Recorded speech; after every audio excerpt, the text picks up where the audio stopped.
습니다. 하나님 말씀 빌립보서 4장 6절 7절 두 절 보겠습니다. 같이 합독하겠습니다. 아무것도 염려하지 말고 다만 모든 일에 기도와 간구로 너희 구할 것을 감사함으로 하나님께 아뢰라. 그리하면 모든 지각에 뛰어난 하나님의 평강이 그리스도 예수 안에서 너희 마음과 생각을 지키시리라. 아멘. 우리가 지난 주일날 순교전 기간에 배워야 할 것들에 대해서 우리가 살펴봤습니다. 순교전 기간은 하나님의 약속, 하나님의 유업이 주어져 있지만 실제로 열매가 드러나지 않는 그런 기간이 순교전 기간이다. 그래서 이 순교전 기간은 두 가지 의미가 있는데, 하나는 수치의 기간이다, 또 다른 하나는 기다리는 기간이다. 이것을 살펴보았습니다. 그러면 기다리면 막연하게 기다리면 되느냐? 그렇지 않다는 겁니다. 그래서 이 순교전 기간에 우리가 필히 배워야 될 것 중에 첫 번째가 자신의 무능력함, 자신의 무력함을 깨달아야 한다. 그래서 우리가 예수 믿으면서 주님 앞에 서면서 자신의 한계를 느끼는 것이 결단코 잘못된 것도 아니고 자기가 약해서도 그런 것이 아닙니다. 이걸 느껴야 합니다. 최선을 다해봤지만 자신의 능력의 한계를 느끼고 자신의 실력의 한계를 느끼고 이런 걸 느껴야 하는 겁니다. 하나님은 의도적으로 우리를 그런 자리로 이끄시는 겁니다. 우리가 여기서 포기해버리면 하나님의 의도를 전혀 모르는 겁니다. 대부분의 사람이 여기서 절망하고 낙심하고요, 포기해버립니다. 그런데 하나님은 의도적으로 우리를 그런 자리로 이끄십니다. 왜냐? 내 능력이 아닌 하나님의 자원으로 설 수 있도록 가르치기 위해서 그런 겁니다. 그래서 이 기간에 자신의 무능함을 깨달았으면 하나님의 자원으로 사는 법을 배워야 합니다. 하나님의 지혜, 하나님의 능력, 하나님의 은혜, 하나님의 모든 것을 가지고 살 수 있는 법을 배워야 해요. 그래서 이 법을 배우는 데 있어서 중요한 것이 뭐냐? 제가 두 가지를 지난 시간 말했는데, 피엘로의 삶을 살아야 되고 믿음에 의한 삶을 반드시 배워야 한다. 이런 것을 제가 말씀을 드렸습니다. 그래서 오늘은 그 내용을 좀 더 구체적으로 제가 살펴보기 원합니다. 순교전 기간에 하나님의 자원으로, 하나님의 능력으로, 은혜로, 그 지혜로 사는 법을 배우기 위해서는 반드시 피엘로의 삶을 살아야 한다. 그리고 믿음에 의한 삶을 살아야 된다. 이 두 가지를 우리가 그동안 좀 배우겠습니다. 오늘 첫 번째 피엘로의 삶에 대해서 함께 좀 나누겠습니다. 자, 준비하다 보니까 또 이것도 한 번에 다 못할 것 같아서 두 분을 나누어서 살펴보겠습니다. 피엘로의 삶을 통해서 우리가 주님과 실제적인 삶을 동행할 수 있고요, 주님의 자원으로 사는 실제적인 삶을 배울 수 있습니다. 우리의 신앙은 이론이 아니고 우리의 신앙은 실제입니다. 그래서 사실은 우리의 신앙생활은 어디서 배우느냐? 실제 내 삶 속에서 배우는 겁니다. 낙심해 볼 그 자리에, 어려웠던 그 자리에, 아팠던 그 자리에, 자신의 한계를 느꼈던 그 자리에서 내가 그동안 알고 믿고 알아왔던 그 하나님, 그 하나님의 말씀, 그 말씀을 붙들고 내가 어떻게 태도를 취하고 일어날 수 있느냐? 그걸 내 삶의 현장에서 배우는 겁니다. 그래서 믿음의 사람들은 내 삶의 현장은 어떤 도피처가 아니고요, 내 삶의 환경이 어떤 상황이 놓이더라도 그곳이 바로 내 삶의 실제를 위한 순간이라는 거죠. 그래서 그런 삶을 배우려면 반드시 뭐가 따라야 하냐? 피엘로의 삶을 살아야 그 환경 속에 내 삶을 실제로 신앙으로 반응할 수 있습니다. 자, 여러분, 우리가 운전을 배운다고 한번 가정을 해봅시다. 자, 뭐 학원이든 개인이든 자동차 운전에 관련된 것, 뭐 교통법부에 관련된 법, 또 기본 장비들 어떻게 할 거냐, 이런 것을 이론적으로 상세하게 배우고 공부해야 되거든요. 그런데 그 모든 이론들을 열심히 또 암기해야 되잖아요. 또 이해해야 되고요. 그래서 필기시험을 쳤는데 만점을 맞았어요. 그렇다고 면허증 줍니까? 실제로 운전면허를 할 줄 압니까? 내가 운전시험 쳐가지고 100점 맞았으면 실제로 운전할 줄 아느냐고요. 그거 가지고. 아시죠? 이제는 실제로 나가가지고 내가 배운 거 이론을 토대로 해가지고 뭐냐? 실제 내 삶의 현장에서 배우기 시작하잖아요. 여태까지 배운 것은 운전하는 게 아닙니다. 운전을 하기 위한 이론을 배운 거죠. 그것도 정확하게, 상세하고 구체적으로. 그런데요, 막상 여러분 운전해 보세요. 아무리요 이론에서 만점 받았다 할지라도요, 처음부터 새로야. 실제니까. 아무도 몰라요. 운전을 실제로 하나하나 배워가면서 비로소 이론으로 공부했던 것들이 실제로 알게 되는 겁니다.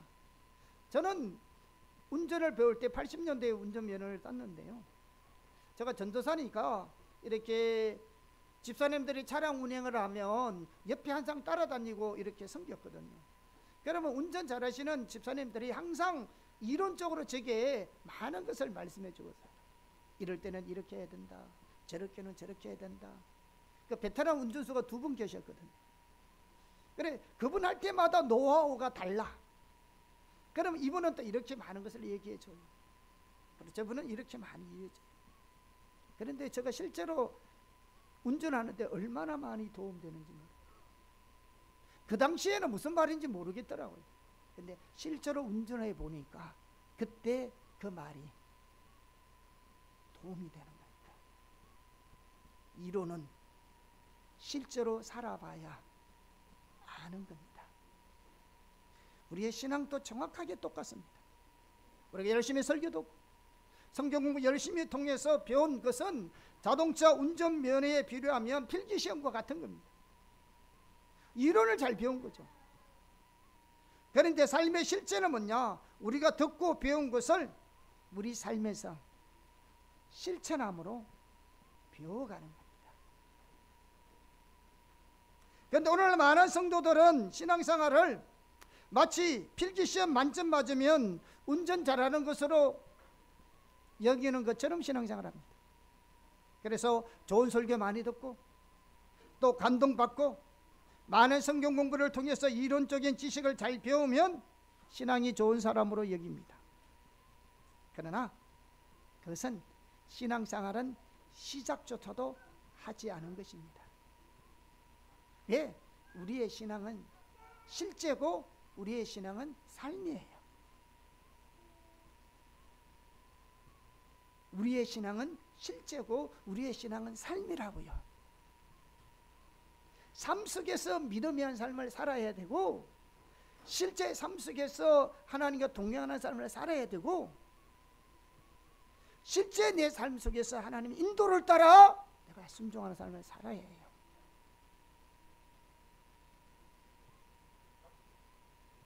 그래서 모든 것들을 실천에 옮길 때에 실제로 하나하나 배워가게 되는 것입니다.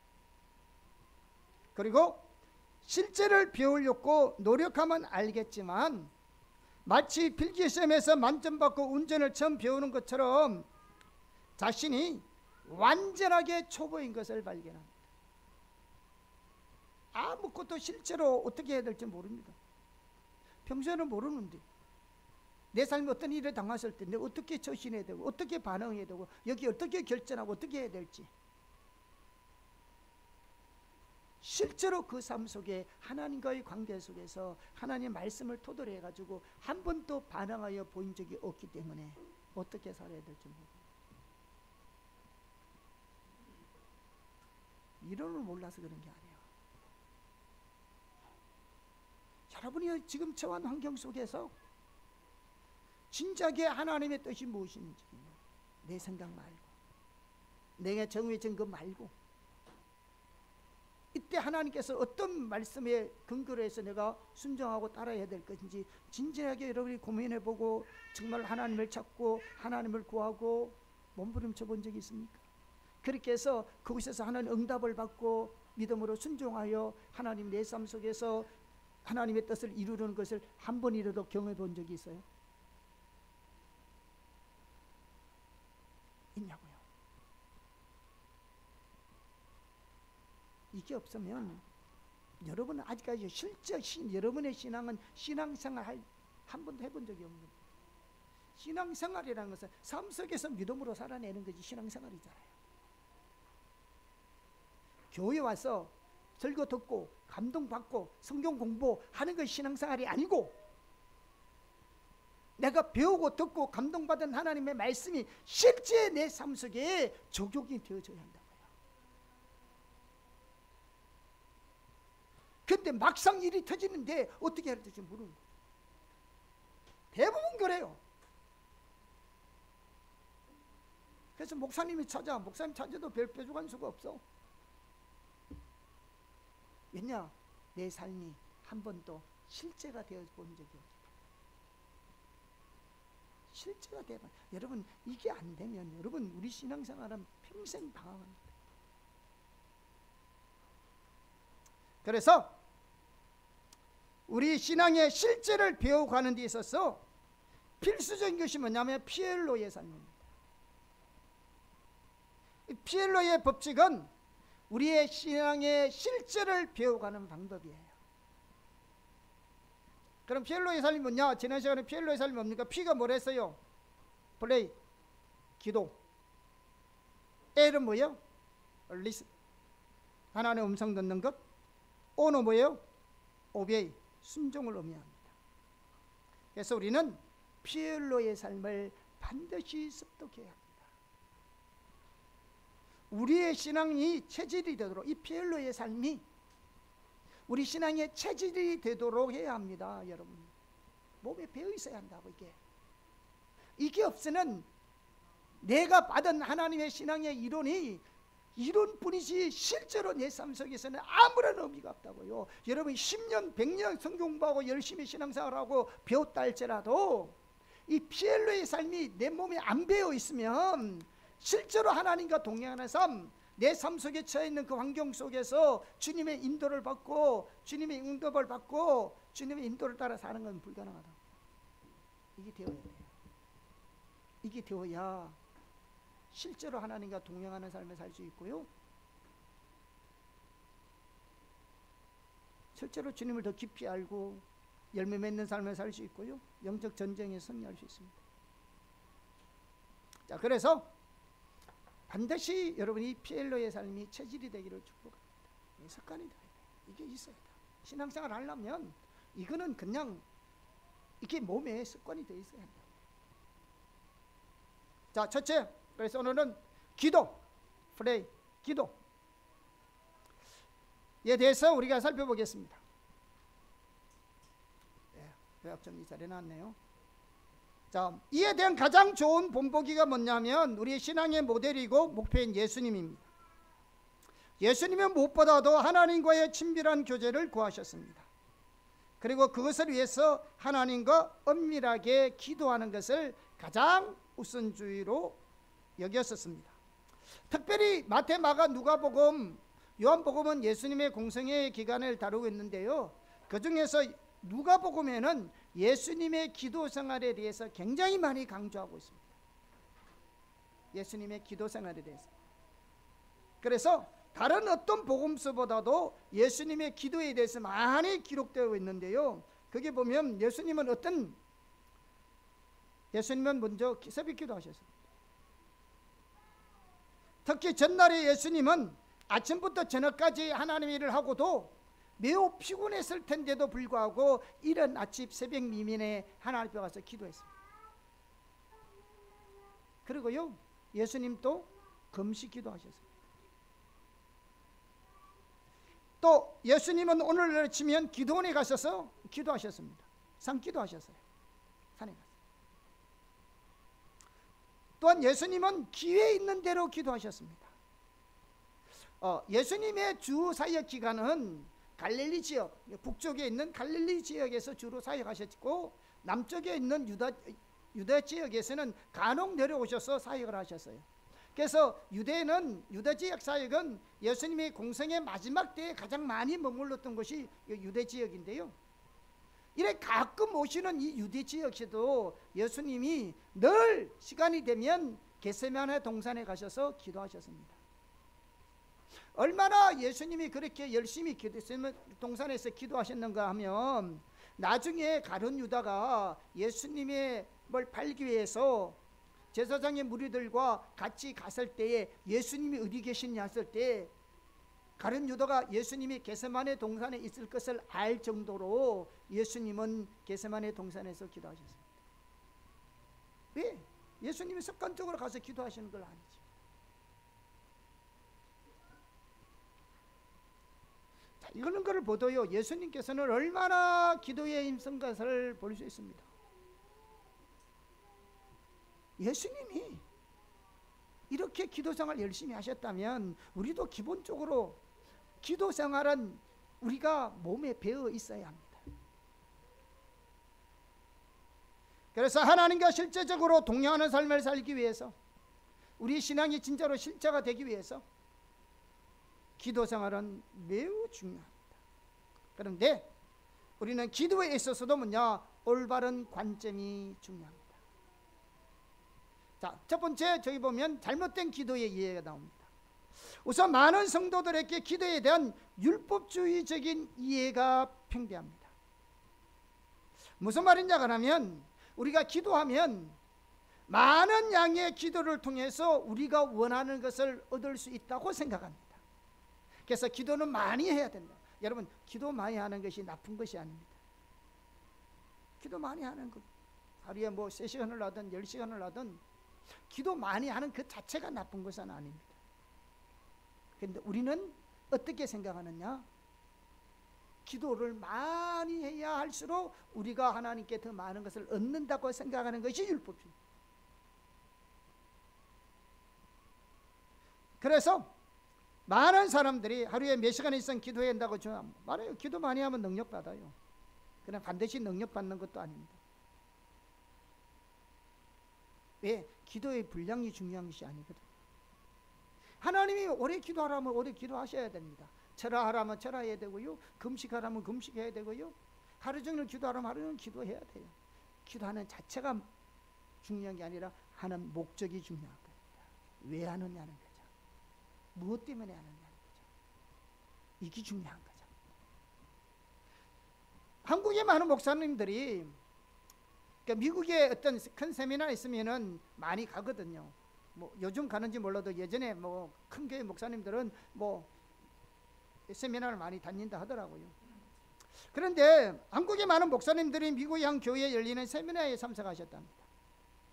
그래, 거기에서 하나님께서 어른들뿐만 아니라 청소년들에게도 하나님께서 놀랍게 역사하시는 것을 보게 됩니다.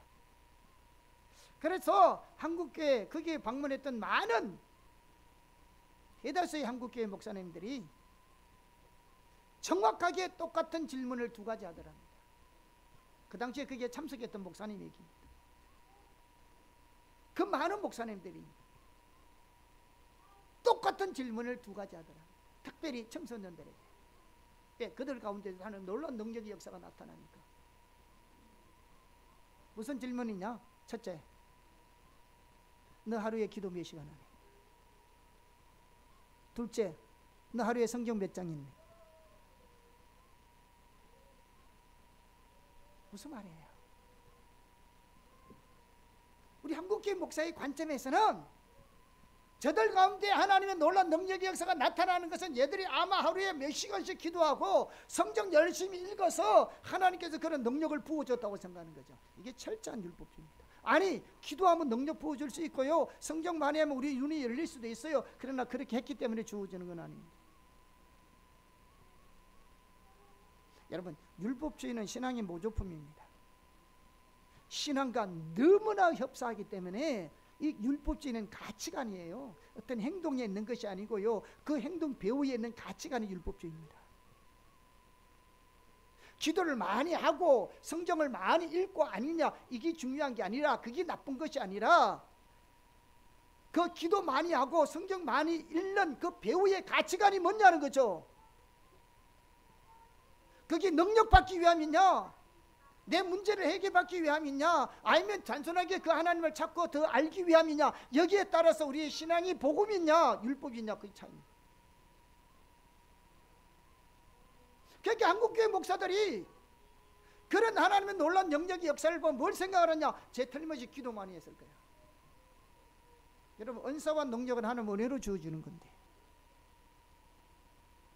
하나님 은혜로 주시는 건데, 기도 적게 해도 줄 수 있고요, 기도 많이 해도 안 줄 수도 있는데, 기도 자체가 나쁜 게 아니라니까요. 기도 안 하는 것보다는 기도해야 돼요. 기도도 안 하는데 무슨 일이 일어나겠어요? 기도는 해야죠. 그런데 어떤 목적으로 기도하느냐는 거죠. 이만큼 우리 오늘날 목회자들 가운데서도 기도 하나만 보더라도 율법주의 신앙관이 팽배한 겁니다. 더 심각한 것은 뭔지 아세요? 우리의 기도가 온갖 자신들의 필요와 문제에 초점이 맞춰져 있습니다. 오늘 많은 성도들은 온갖 초점이 뭐냐? 자기 필요, 자기 문제에 가 있습니다. 그래서 하나님께 나아가서 기도할 때도 뭐냐? 자기 문제를 해결받고 하나님 앞에서 필요를 채워달라고 반납 부르짖어 기도합니다. 그런데요, 그게 올바른 기도가 아니에요. 그러한 기도의 자세를 가지고는 절대로 하나님과 동행할 수 없을 뿐 아니라 우리의 신앙이 실제로 우리 하나님 인도를 받을 수 없어요. 한 가지 예를 들어 볼게요. 우리 가정에 한 자녀가 있다고 생각해 보시고, 또 내가 한 자녀라고 생각해 보세요. 부모님은 내 자녀가 있다고 생각하시고, 자녀들은 내가 자녀라고 생각해 보세요. 자, 부모님은 그를 진심으로 사랑합니다. 그 마음에서부터 자녀들과 대화하기 원합니다. 정말로 내가 그를 얼마나 사랑하는지 우리 자녀들에게 알려주기 원합니다. 그리고 그러하여금 이 세상에서 얼마나 보람있게 살고 하나님 뜻고 하나님 영광을 위해 사는 것인지 알려주기 원합니다. 그러나 자녀의 초점은 어디에 있느냐? 오직 그의 필요에만 있습니다. 그 외에는 아무 관심도 없습니다. 그래서 그가 필요할 때마다 부모님을 찾아와서 돈만 요구합니다. 그리고 또 간간히 기회가 되면 부모님을 찾아옵니다. 그 역시 그 초점은 뭐냐? 오직 그의 필요 때문에 부모를 찾습니다. 그리고 돈 달라 합니다. 만약에 돈을 주지 않으면 아침 저녁으로 찾아와서 시위하듯이 돈을 요구합니다. 나중에는요, 먹지 않고 떼쓰면서 돈 안 주면 밥 안 먹는다, 쫄라댑니다. 부모님은 그를 대화하기 원하는데 그게 관심이 없고 계속 자기 필요, 자기 목적으로 해서 쫄라대는 거예요. 그래서 부모가 할 수 없이 돈을 줍니다. 그러면 돈을 받고 뒤로 돌아보지 않고 돌아갑니다. 왜? 자기 필요가 채워졌으니까. 그러다 실컷 돈을 쓰다가 또 필요하면 또 찾아와서 돈 달라 합니다. 만약에 우리가 이런 자녀가 있다면, 그리고 내가 그런 자녀라면 어떻겠어요? 사실 부모 입장에서는 아주 정신이 뺑 돌아.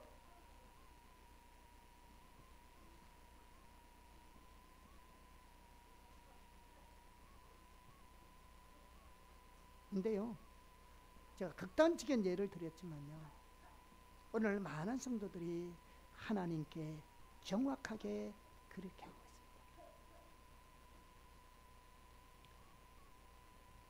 우리가 봐도, 자녀인 여러분이 봐도 그런 자녀가 제대로 된 자녀이겠어요?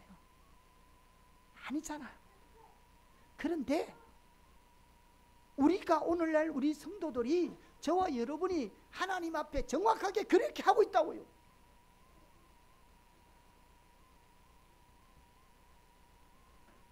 올바른 기도의 자세가 뭡니까?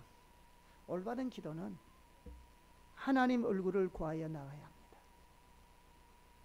피엘로의 삶을 살기 위한 핵심적인 욕구는 뭐냐면, 날마다 하나님의 얼굴을 구하여 하나님 앞에 서는 것입니다. 하나님 얼굴 구한다는 거, 하나님 그분 자신이 누군지, 하나님 뜻과 목적 의중이 어딘지 그걸 알기를 구하여 하나님 영광 보기를 원하여 주님을 찾아 나오는 겁니다. 이렇게 우리가 주님의 얼굴을 구하여 나갈 때 하나님은 당연히 우리의 필요를 채우시기도 합니다. 왜? 하나님 우리 아버지시니까. 그래서 우리의 필요가 있더라도 먼저 하나님께 나올 때는 하나님 그분 자신을 구하여 나오셔야 합니다. 이 가치관이 바뀌면 안 돼요. 자, 이렇게 우리가 하나님 얼굴을 구하여 나오기 위해서 중요한 것이 있는데요. 첫째는 뭐냐? 모든 염려를 하나님께 내려놓아야 합니다. 성경은 모든 염려를 주께 맡겨버리라 이렇게 말씀하고 있습니다. 왜냐하면 하나님께서 우리를 돌보고 계시기 때문에 그렇습니다. 자, 쉽지 않는 일인데요. 그래서 하나님께 우리가 모든 염려를 맡기려면 하나님을 신뢰해야 돼요. 그래서 기도는 뭐냐? 믿음이 이렇게 배직으로 깔려 있어야 합니다. 뿐만 아니라 하나님 우리에게 염려 대신 감사함으로 하나님께 기도하라고 말합니다. 오늘 본문의 말씀에 보니까 오직 뭡니까? 감사함으로 너 구할 것을 감사함으로 하라 했잖아요. 감사의 기도는 하나님을 신뢰하는 믿음에서만 가능합니다. 그래서 우리가 하나님의 얼굴을 구하여 나갈 때 반드시 해야 할 일이 몇 가지 있는데요. 그 중에 하나는 뭐냐? 우리의 모든 염려를 내려놓는 겁니다. 염려 내려놓지 않으면요, 하나님께 집중할 수가 없습니다. 보통 우리가 기도할 때 잡념이 많이 생기거든요. 1시간 기도해도 어떤 때는 30분 이렇게 잡념이 다 생기고 하나님께 집중이 안 되는 경우가 많이 있어요.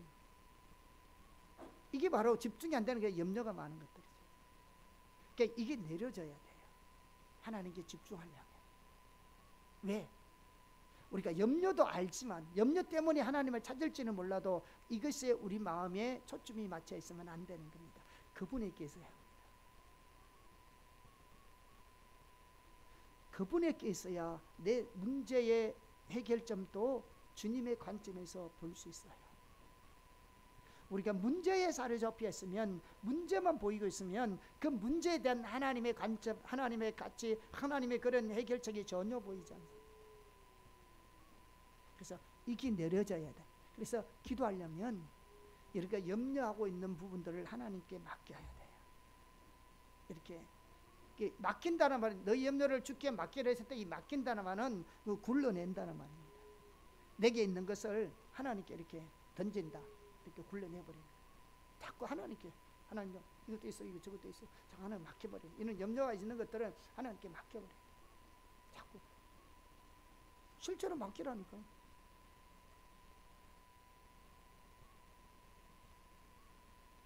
이걸 훈련하셔야 돼요. 실제로 우리가 하나님께 맡기면 맡겨져요. 여러분 휴대폰을 가지고 여러분 은행 업무 다 보시죠. 실제로 내 돈을 송금하면 송금 막 되잖아. 내 눈에는 보이는 것도 아닌데, 가서 하는 것도 아닌데. 이게 영적 세계가 그렇다니까. 내가 하나님께 맡기면 맡겨진다니까요. 이게 내게 있는 걸 하나님께 이렇게 맡기면 실제로 맡겨진다니까요. 믿으시기를 축복합니다. 하나님 자꾸 굴러내고 내게 있는 것들 이런 걸 하나님께 자꾸 내내. 이럴 때 하나님이 내게 오셔서 하나님이 채우시는 거예요. 비워줘야 염려를 맡겨야 평안이 찾아오지. 염려가 그대로 있는데 어떻게 평안이 찾아오겠어요? 염려를 하나님께 맡겨야 하나님의 평강이 우리에게 찾아오지.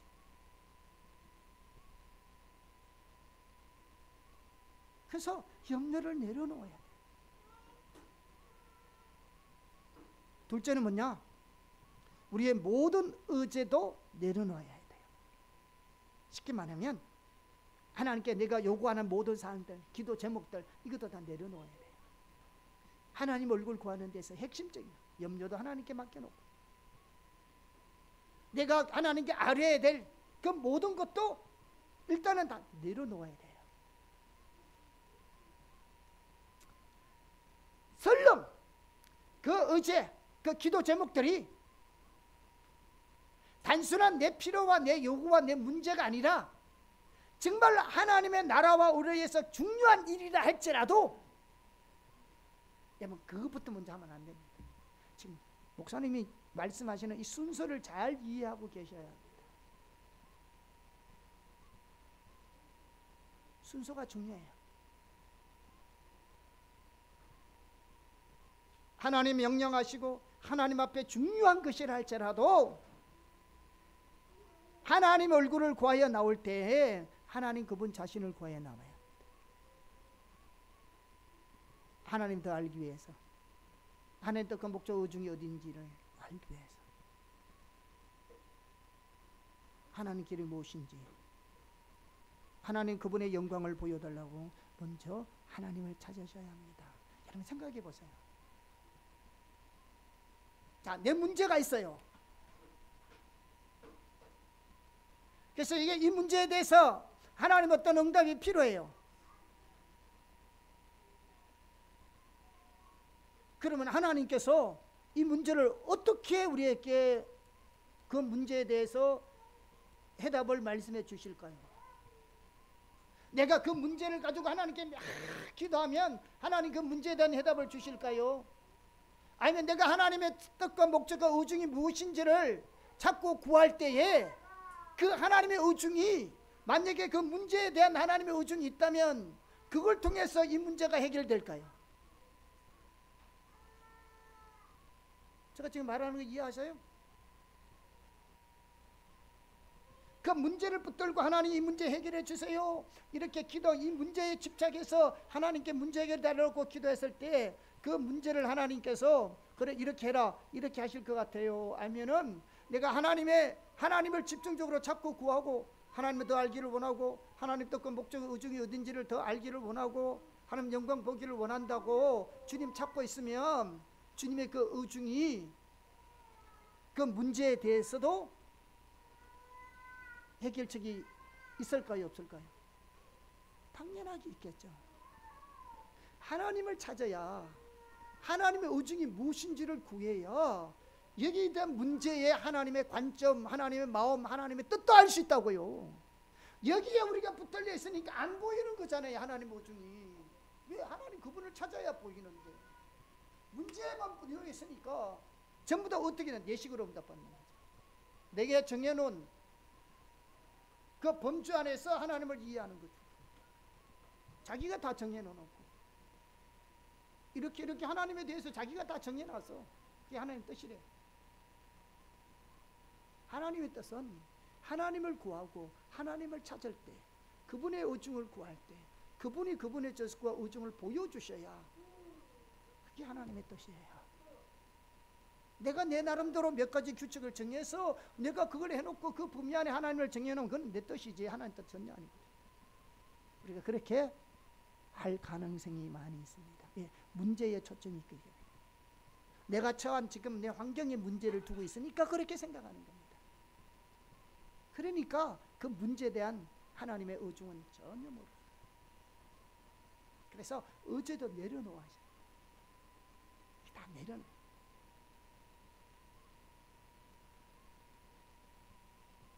우리가 어떤 기도 제목에서 교회나 우리가 여러 가지 우리가 예를 들면 그런 거잖아요. 우리가 만약에 7월달이나 2월달에 바시험을 쳐요. 그 뭐 바시험을 칠 때 교회에서 철학 기도하고 같은 시간에 기도하고 있잖아요. 우리 기도하더라도요, 여러분 학생들이 공부 잘하도록 시험 잘 치도록 그 목적을 가지고 하나님 찾지 않습니다. 하나님을 구하여 나는. 그래서 먼저 하나님께 1시간 동안 예배하잖아요. 그분을 찾는 거죠. 근데 왜 우리가 하나님을 찾는지 하나님 모를까요? 뭐 때문에 모여서 하나님을 찾는데요? 하나님을 구하여 나와야 하는 겁니다. 우리의 목적은 그들의 시험이 있는 것이 아니라 하나님을 구하여 나와야 합니다. 그 하나님 자꾸 구하다 보면 자연스럽게 그 안에 뭐가 포함되어 있냐? 학생들을 위한 하나님의 함께 하신 은혜 베푸심, 그것이 그냥 같이 묻어 나오는 거죠. 근데 우리의 목적은 뭐냐? 하나님 그분을 구하여 나오는 겁니다. 주님이 그분들에게 은혜를 부으셔야 되죠.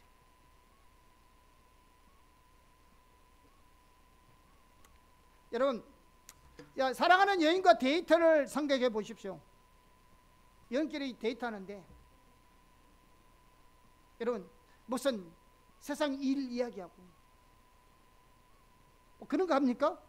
아니 상대방이 좋아서, 상대방 함께 있는 것이 좋아서를 만나고 교제하는 거 아니에요? 자기 당사자 이야기하면 남 이야기하고 뭐 다른 이야기하고 이러면 둘이 데이트가 되겠냐고요. 안 되죠. 서로 당사자들끼리 사랑을 고백하고 당사자들끼리 이야기하고 주고받는 게 중요한 것이지. 3자가 끼어들면 안 되잖아요. 그것이 바로 하나님의 얼굴을 구하여 하나님 앞에 서는 자세입니다. 성경적인 세계적인 기독교 상담가인 레리 클랩 박사가 파파 기도라는 책을 썼어요. 유명한 책인데요. 여러분 한번 읽어보세요. 그 파파 기도에 보면 새롭게 발견한 하나님과의 친밀한 교제에 대해서 나누면서요, 사실 우리는 예전부터 친밀한 교제를 추구했지만 그분이 그런 기도를 써서 많은 사람들이 책을 읽고요, 저한테도 책 주고 이러던데요. 그런데 내가 보니까요, 그렇게 안 하는 것 같아요. 책은 읽는 것 같는데 배웠으면 그것이 성경적이면 해봐야 되는데 나한테 준 사람은 그렇게 안 하는 것 같더라고. 책 준 사람. 파파 기도에 보면 하나님과의 친밀한 교제를 위해서 필수적인 관계형 기도와 잘못된 기도인 자기 중심적인 기도의 특징을 다음과 같이 나열하고 있습니다. 혹시 이 박스 혹시 요것도요, 기도 순서, 자기 중심적인 기도를 먼저 하세요. 제일 먼저 하는 것이 뭐냐? 간청부터 합니다. 그런 사람의 신앙생활과 기도 중심에는 뭐냐? 자기 필요, 자기 목적, 자기 문제에 대해서 간청하는 것이 제일 먼저 하는 겁니다. 그리고 그 토대 위에 얻냐? 다른 사람이 있어 기도하는 거죠. 중보기도. 그런데요, 다른 사람을 위해서 기도할 때도요, 결국은 자기 목적과 자기 유익을 위해서 기도합니다. 여러분, 목사님을 위해서 기도합니까? 여러분, 목사님을 위해서 기도하세요? 나는 여러분을 위해서 기도하는데 여러분 저를 위해서 기도 안 하는가 봐요. 우리가 목사를 위해서 기도할 때도요, 우리 목사님 설교 잘하게 해주시고,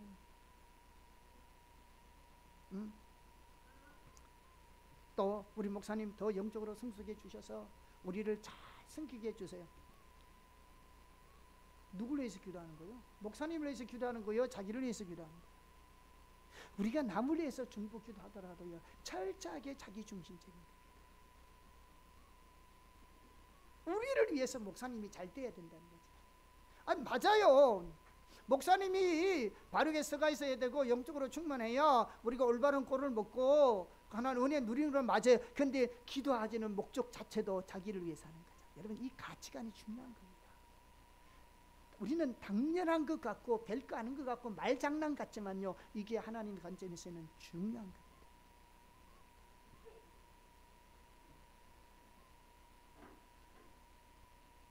그냥 목사님을 위해서 기도하시라고요. 그러면 하나님이 진짜로 목사님이 잘 되면 우리 양떼들이 덕을 보죠. 그런데 우리 마음에 목사님이 잘 때 내가 살아, 맞기는 맞는 말인데 그 목적이 자기를 위한 거야. 순수하지가 않잖아. 무슨 말인지 이해해요? 우리가 이렇게 신앙생활을 하고 있다. 여러분, 영적인 세계는 굉장히 예민합니다. 그리고 이 가치관의 문제이기 때문에 하나님의 관점에 봤을 때는 아닌 것이 너무나 많습니다. 그리고 중간에 감사 기도해 하긴 해요. 하는데 뭐냐, 자기 목적, 자기 문제가 해결되었기 때문에 하나님께 감사하는 거죠. 이 사람들에게는요, 범사에 감사라는 말도 할 줄도 모릅니다. 조건적 감사죠. 그리고 자기 뜻과 목적대로 안 되었으면 하나님 원망하고 불평하고, 하나님 내 기도 안 들어. 여러분, 심각한 거죠. 우리가요, 가장 우리가 신앙적으로 잘못 배운 게 뭐냐면, 우리는요, 축복은 배웠는데 저주는 못 배웠어요.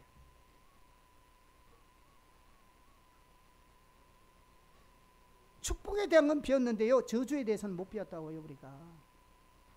근데 성경은 축복보다도 저주에 대해서 더 많이 가르쳐요. 성경 전체가.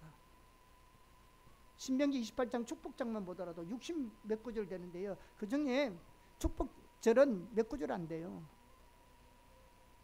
저주들이 그렇게 많습니다. 왜 그런 줄 아세요? 왜 우리가 축복보다 저주를 알아야 되는지 아세요? 여러분, 저주라는 게 뭐냐? 저주받아서 죽는다는 말이 아니고요, 내 기도 응답 못 받는 것도 하나님의 심판이고 그게 저주예요. 성경에 기록되어 있다니까요. 왜 성경에는 축복보다도 저주가 더 많이 기록된지 아세요? 왜 하나님의 심판이 그렇게 많이 기록되는지 아세요? 내 삶 속에 성경에 기록된 저주의 일들이 내 삶 속에 드러나거든. 너희가 하나님을 떠났다는 것을 알고 회개하고 하나님께로 돌아오라고 하나님께서 저주를 기록합니다.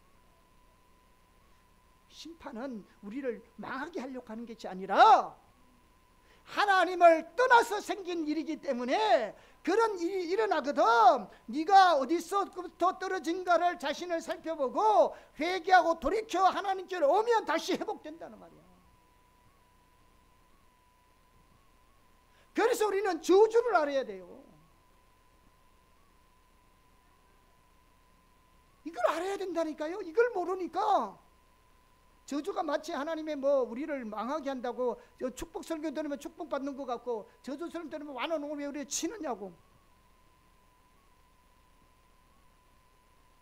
그러니까 우리가 하나님의 심판 안에 있고 하나님 생명이 없는 거요. 자신을 못 보는 거요. 그냥 아이고 하나님 우리는 오늘의 이 시대가 그렇다. 시대 편개하고요. 오늘 내 기도 안 된다고. 이런 말이나 했었고. 아니요, 그런 거 없으면 하나님 떠나서 그래요. 그럼 자기 돌아봐야지. 성경에 나와 있는 하나님의 생명의 역사관은 없고, 성경에 기록된 저주만 내 속에 있다면, 이 억압만 있다면, 하나님 생명이 없는 모습이 있다면 빨리 우리가 무엇이 잘못되었는가를 자신의 말씀을 통해 살펴보고 하나님을 찾고 구해서 하나님 오줌과 뜻이 무엇인지를 보고 회개하고 돌이키고 주님 앞에 서야 되는 거죠. 그러면 하나님의 생명은 빨리 회복됩니다. 근데 우리는 축복만 배웠지 저주를 못 배워서 내 삶 속에 일어나는 하나님의 생명이 없는 저주의 삶을 갖고 있으면서도 우리는 무덤덤하게 살아간다. 무덤덤하게 살아간다는 거예요. 왜? 저주를 못 배웠다. 축복은요, 축복 설교 듣는다고 축복받는 거 아닙니다, 여러분. 축복은 하나님과 관계성에서 오는 거지 좋은 설교 듣는 데서 오는 게 아닙니다. 하나님과의 관계성에서. 그래서 관계형 기도의 첫 번째가 뭐냐? 하나님과의 관계예요. 관계의 핵심은 하나님 얼굴 구하는 삶이에요. 관계의 첫 번째가 하나님 얼굴 구하는 거라고요.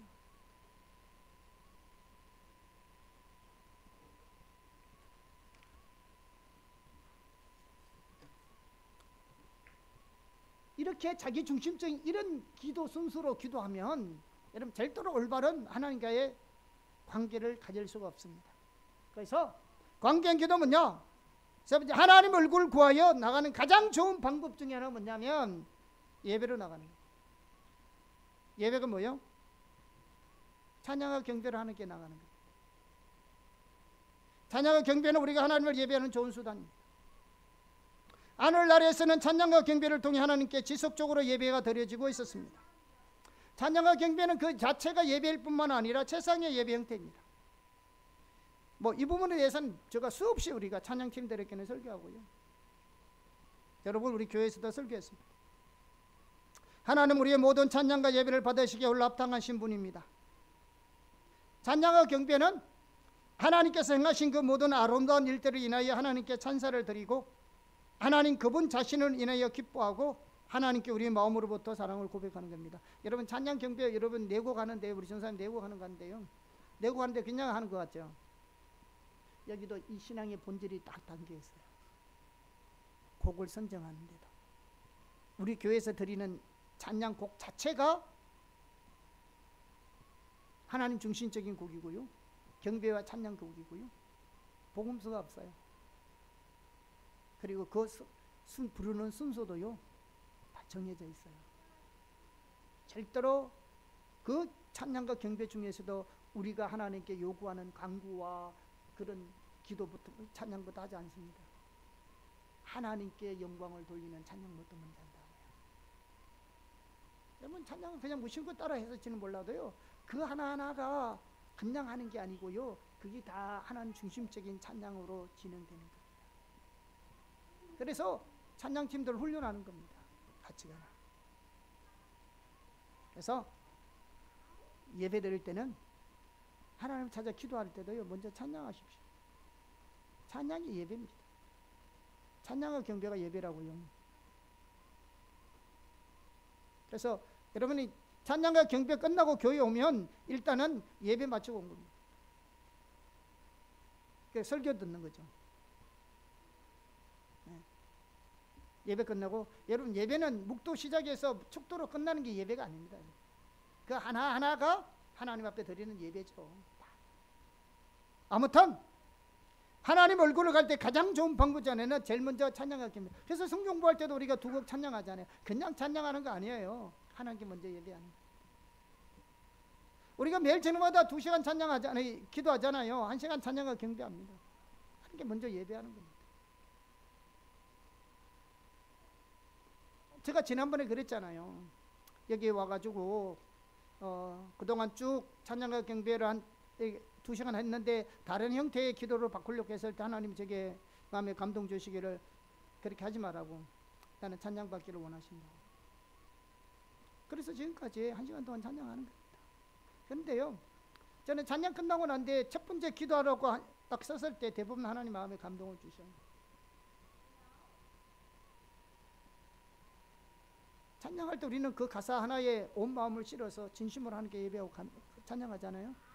하고 나면 1시간 찬양하고 그 다음 제가 1시간 기도해야 되니까 제가 일어서서 딱 하면 대부분은 시작할 때 아니면 마칠 때 주십니다. 안 주실 때도 있지만 대부분 하나님 마음이 부르질 때는 찬양 경배 끝나고 첫 번째 하든지 아니면 기도 마치는 마지막에 하든지 그럴 때 하나님이 주신 마음들이 많이 주십니다. 여러분 찬양과 경배는 하나님께 우리가 뭔가 구하기 전에 예배로 나아가셔야 합니다. 여러분 찬양과 경배를 많이 하기를 축복합니다. 예배하시. 그 예배예요. 예배라는 것은 기도하고 찬양하고 성경 읽고 이게 예배가 아니라 여러분 찬양과 경배 그 자체가 예배라고요. 성경 읽고 찬양하고 기도하는 건 예배 순서지. 그 자체가 예배가 아니에요.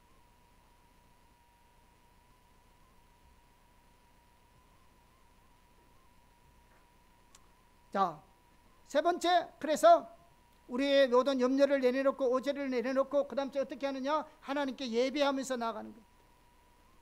그 다음 주에 우리가 해야 될 것이 뭐냐면 하나님 그분 자신 그 목적과 길을 구하여 나갑니다. 굉장히 중요합니다. 이 순서 바뀌면 안 돼요. 자, 하나님 얼굴 구하는 것은 뭘 말해주고 있느냐? 하나님 얼굴 구한다는 말은 하나님 얼굴 보여주세요 이게 아니고 하나님 얼굴 구한다는 것은 하나님과 하나님 자신의 목적과 하나님 말씀의 의중과 그 길이 무엇인가를 알기를 구하는 겁니다. 그리고 하나님 영광을 보기를 원하는 겁니다. 그리고 하나님 마음과 성품을 더 알기를 원하는 겁니다. 그리고 하나님 뜻과 목적을 더 알기를 원하고요. 그 하나님의 행하심을 더욱 보기를 원하고요, 하나님의 길을 더욱 알기를 원하는, 그 하나님 그분을 더 알기를 원하는, 하나님 누구신지 성경에 기록된 그 하나님을 더 알기를 원하는. 여러분은 하나님을 누구라고 생각하세요? 여러분이 알고 있는 하나님은 어떤 분이세요?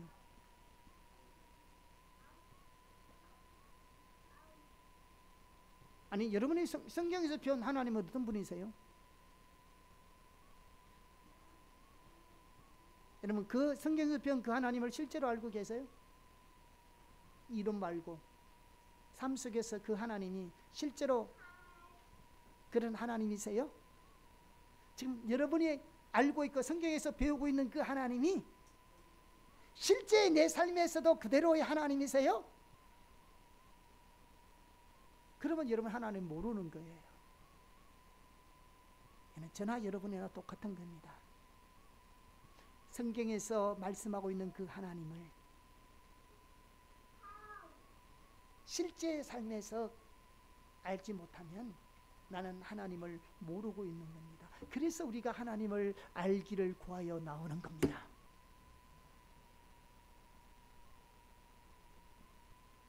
그래서 하나님을 알아야 된다고요. 이론이 아니라 내가 이론적으로 알고 있는 그 하나님이 실제의 그 하나님이 될 수 있도록 하나님 알기를 구하여 나오는 겁니다.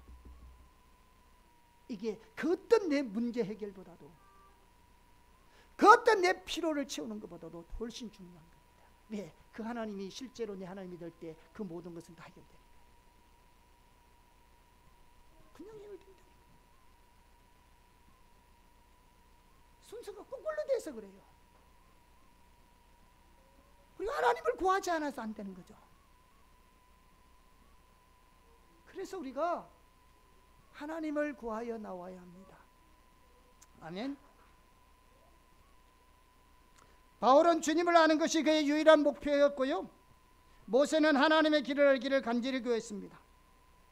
그래서 하나님의 길을 따라 행함으로 하나님을 더욱 알고 하나님과 늘 동행함으로 하나님의 지속적인 은총 가운데 머물러 있기를 간절히 원했습니다. 시편 기자도 하나님의 길을 따라 행하기 위해서 하나님의 길을 보여주시도록 하나님께 간절히 기도했습니다. 너무너무 중요합니다. 여러분, 우리가 하나님 얼굴 구하는 삶은 주님을 향한 승김과 헌신에도 중요합니다. 자, 누가복음 10장에 보면요, 마르다와 마리아의 승김에 대한 얘기가 나오잖아요. 이 마르다와 마리아의 승김은요, 예수님을 향한 두 종류의 승김을 나타냅니다. 오늘날 하나님은요, 마리아와 같은 무리들을 세우기 원하십니다. 마리아 집에는 3남매가 살았잖아요. 우리가 잘 아는 나사로, 마리아, 마르다. 예수님께서 어느 날 3남매 집으로 오셨어요. 예수님이 오셨으니까 예수님만 가셨을까요? 12제자가 기분으로 따라왔겠죠. 그 12제자만 다녔어요. 그때는 소수의 무리들도 같이 따라오고 다녔으니까 족하게 하나 여러 수십 명이 아마 가난한 마리아 마르다 집에 방문했는 것 같아요. 그러니까 이 마르다가 손님이 왔으니까 대접을 해야 될 거 아니에요. 그래서 예수님에게 그 일행들에게 식사를 준비하기 위해서 좀 분주하게 바빴습니다. 여러분, 식사 준비하고 대접하고 섬기는 손길을 귀중합니다. 매우 소중한 거죠. 그래서 마르다는 그 일에 매우 헌신적으로 일했습니다. 그런데 마르다의 헌신의 특징이 뭐냐면 항상 마음이 분주한 거예요. 그리고 여러 가지 일로 인해서 마음의 염려와 근심이 많은 겁니다. 만약에 우리가 주님을 지금 섬기고 있는데 마음속에 분주함이나 염려나 근심이 있다면 우리는 마르다와 같은 위치에 놓여 있어요. 많은 주님을 하는데 근심도 있고 염려도 있고 항상 마음이 분주하고 짜증스럽고 하기는 해야 되는데 평안이 없어, 기쁨이 없어. 이거요, 마르다의 특징입니다. 마르다의 섬김의 특징이에요. 반면에 마리아는 예수님의 발 앞에 앉아가지고 예수님의 말씀에 귀를 기울이고 있었습니다. 성경 이 말이 무슨 말이냐 그러면 마리아는 예수님의 의중과 뜻과 목적을 알기 원해서 발 앞에 앉아서 그분을 바라보면서 그분의 음성을 들었다는 말입니다. 사실요, 성경에는 마리아에 대한 얘기가 3번 기록되어 있는데요, 그 3번 다 마리아가 어디에 있었는지 아세요? 예수님의 발 앞에 있었어요. 그래서 많은 사람들이 이런 마리아와 같은 사람을 가리켜서 발의 무리라고 이렇게 부르기도 합니다. 발의 무리는 뭐냐? 마리아처럼 오직 하나님과 친밀한 교제를 추구하고 주님이 계신 곳에 함께 있기 위해서 또 하나님의 의중과 의도를 구하여 하나님 앞에서 기다리는 무리를 말합니다. 그리고 그 하나님의 의도를 발견하면 온 삶으로 그 일에 동참하는 무리를 말하고 있습니다. 오늘날 하나님은 이런 마리아와 같은 사람들을 세우기를 원하십니다. 여러분, 예수님의 시대에 그 당시에 여자들은 결혼을 준비하기 위해서 옥합을 이렇게 다 준비하고 있었어요. 그러니까 결혼 자금이죠. 옥합이 굉장히 비싸잖아요. 어떻게 200대라니요, 뭐 300대라니 할 정도로 엄청나게 비싸잖아요. 1대라는 우리 일꾼 하루의 품삯인데. 그런데 마리아와 마르다 중에서 옥합을 깨뜨린 사람은 마르다가 아니고 마리아였습니다. 아마 마르다도 옥합이 있었을 거예요. 마리아도 있는데 마리아가 없을 것 같아요. 그런데 예수님에게 그 옥합을 깨뜨린 사람은 마르다가 아니고 마리아였습니다.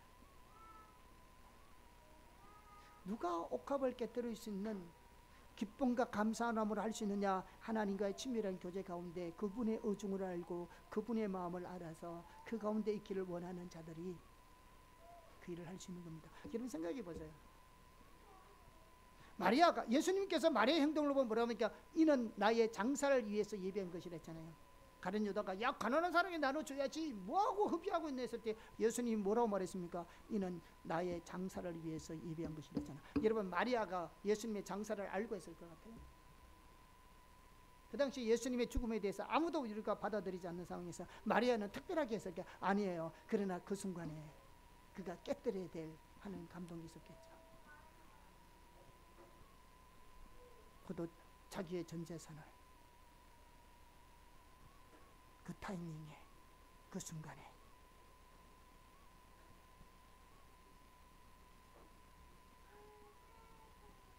그 순간에 마리아는 몰랐을 거예요. 그런데 하나님과 친밀한 교제 가운데 있다 보니까 그 순간에 자신의 옥합을 이 순간에 이 타이밍에 깨뜨려야 될 것을 아는 거죠.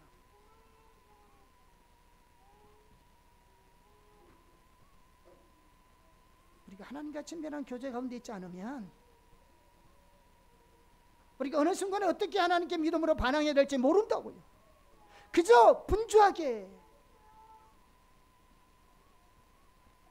바쁘게 뭘 할지는 몰라도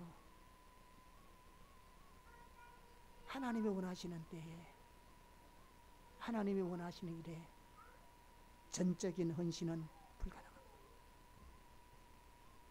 우리가 나름대로 세워진 범위 안에서는 할 수 있어요.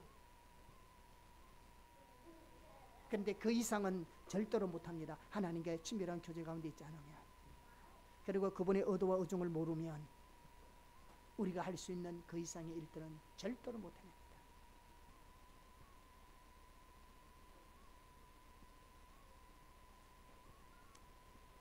마리아와 같은 성김의 특징이 분주함과 염려와 근심이라면 마리아와 같은 성김의 특징은 평안과 안식입니다. 하나님과 친밀한 교제 가운데 있으면요, 우리는 아무리 바빠도 진정한 평안과 안식이 우리 속에 있게 되어 있습니다. 이거는 내가 만드는 게 아니에요. 이런 평안과 안식은 내가 만들어내는 것이 아니라 하나님의 생명이기 때문에 우리가 하나님과 올바른 관계 속에 있으면 하나님께서 우리 가운데 주어주시는 겁니다. 관계 속에서 우리에게 주어지는 거지 내가 만들어내는 게 아니에요. 우리가 만들어낼 수 있는 것은 염려하고 분주하고 걱정하는 겁니다. 그게 우리 전문이니까요. 내 속의 평안과 안식은 하나님이 주시는 생명이라고요. 그건 하나님과의 교제 가운데 있을 때 우리가 하나님 얼굴을 구하고 하나님 알기를 구하고 하나님을 찾고 하나님을 사모하고 하나님과의 올바른 관계 속에 있을 때 하나님 우리에게 주어지는 하나님의 생명이라고요. 우리가 섬기더라도 헌신하더라도 우리 마음 가운데 이게 있어야 되는 거예요. 그게 없으면 하나님을 찾아야지. 바쁘고 여러분 생각해 보세요. 마르다의 행동이 지극히 정상이에요. 잘못된 것이 아니에요. 여러분 많은 갑자기 손님 들어닥쳤는데 그 당시에 무슨 아궁이에 뭐 전자레인지가 있어요, 가스레인지가 있어요. 불때가 아궁이에 불때가 해야 될 때. 그것도 예수님 혼자 오신 것도 아니고 여러 명이 왔는데 얼마나 반주하고 바쁘겠어요. 여기 지극히 정상이라니까요. 얼마나 바쁘겠어요. 누가 마리아를 이해하겠어요. 그러니까 오죽 답답했으면 예수님 마리아를 시켜서 날 좀 도와주라 해라고. 저건 뭔데 예수님한테 올 때마다 저렇게 발 앞에 앉아가지고 예수님 말씀에만 이렇게 쳐다보고 있느냐고. 그 화를 냈죠. 그래 예수님 뭐라 말했어요? 네가 여러 가지 일로 분주할지 몰라도 한 가지만으로도 족하니라. 그러면서 요즘 보니까 마리아는 더 좋은 곳을 선택했다.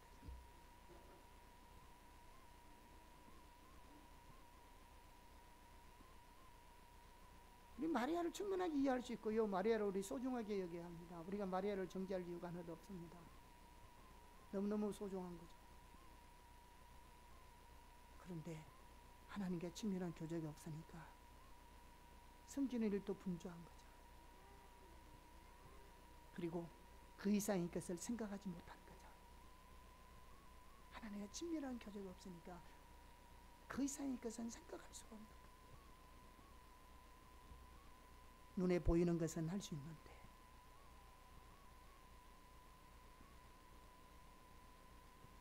그 너머에 하나님의 일에는 전혀 모르는 거죠. 이거 차이입니다.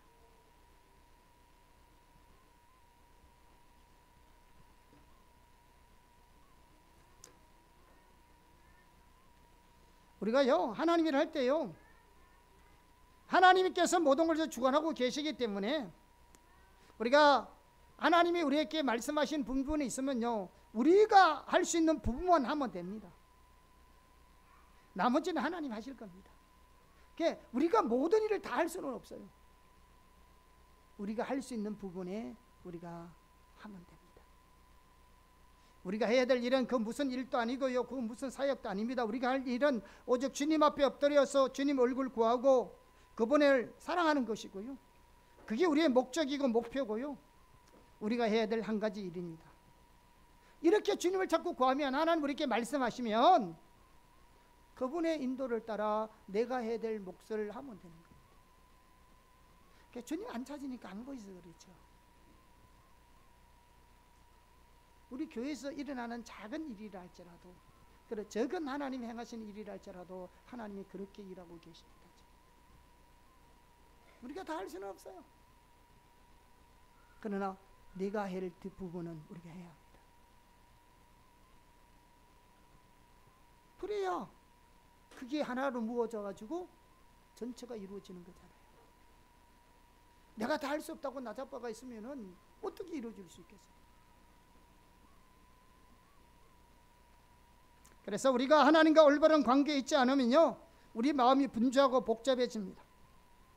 다 이게 뭐냐? 우리가 주님을 섬기고 있으면서도 마음이 복잡하고 분주한 것은 하나님과 친밀한 교제 가운데 안 있어서 그래요. 또 하나님 찾으셔야 합니다. 왜? 하나님 우리에게 평안가? 하나님 주신 것은 우리에게 분주함이 아니에요. 염려가 아니에요.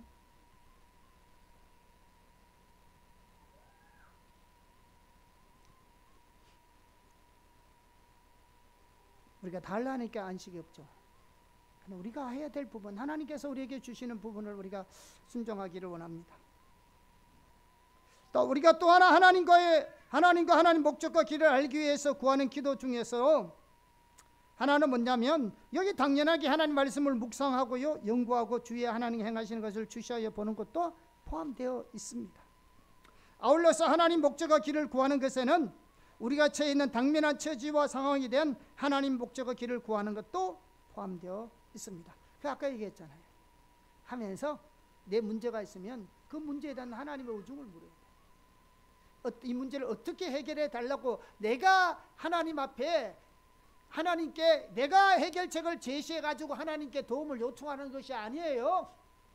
하나님의 의중이 어딨냐, 하나님의 뜻이 어딨냐, 하나님의 의중을 내게 알려달라는 거죠. 하나님의 방법을 내 식으로 해결해 달라는 게 아니라.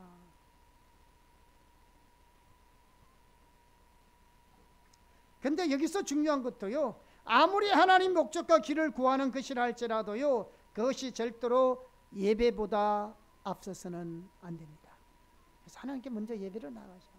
그래서 찬양을 2곡을 하든 3곡을 하든 10곡을 하든 20곡을 하든 하나님께 예배로 나가셔야 합니다. 여러분 해보세요. 해보시라니까요. 그냥 맨날 들어서 소용없습니다. 해보시라니까. 삶에서 해보시는 게 실제가 되려면 해보셔야 합니다. 해보셔야 이 예배가 처음에는 여러분 안 될 때라도 지속적으로 해보세요. 정말로 찬양과 경배 가운데 하나님 얼마나 인내하시는지. 안 해보셨잖아요. 그렇게 하나님을 안 찾았잖아요. 그러니까 실제가 안 되는 겁니다.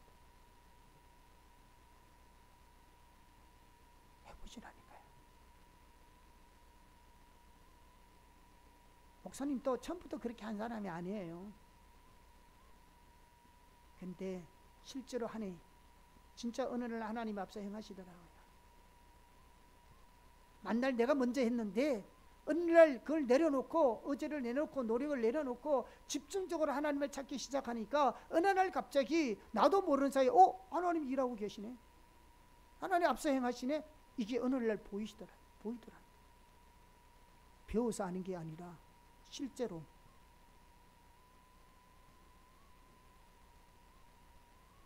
그때부터 실제가 되기 시작했어요. 하나님을 얼굴을 구하지 않으면요, 우리의 신앙엔 실제는 절대로 안 됩니다. 이론밖에. 그렇게 운전시험 100점 받아놓고 바깥에 나가서 운전하려고 하는 거 똑같아요. 아니에요. 시킨 대로 하세요. 해보시라고요.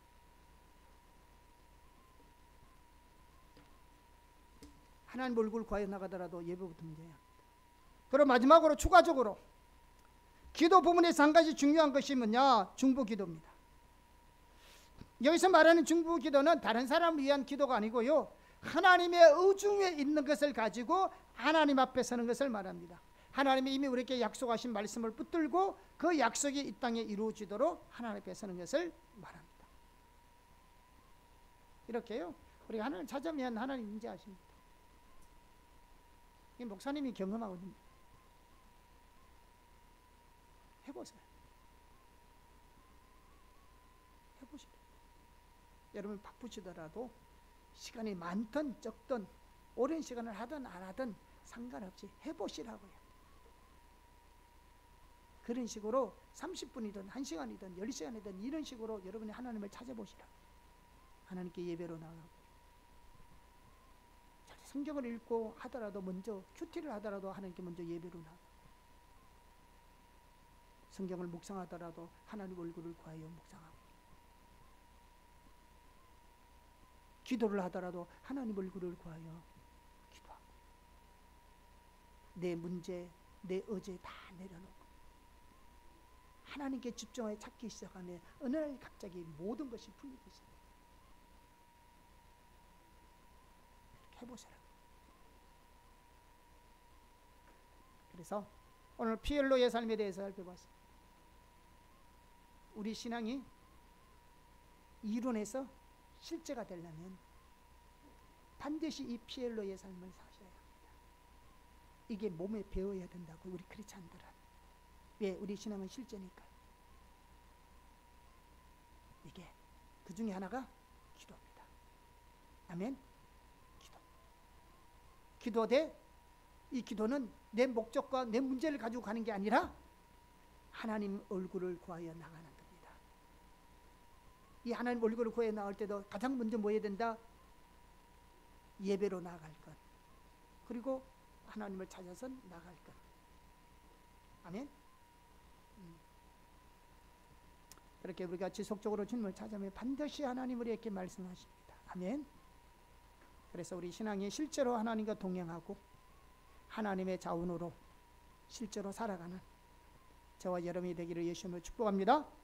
아멘. 기도하겠습니다.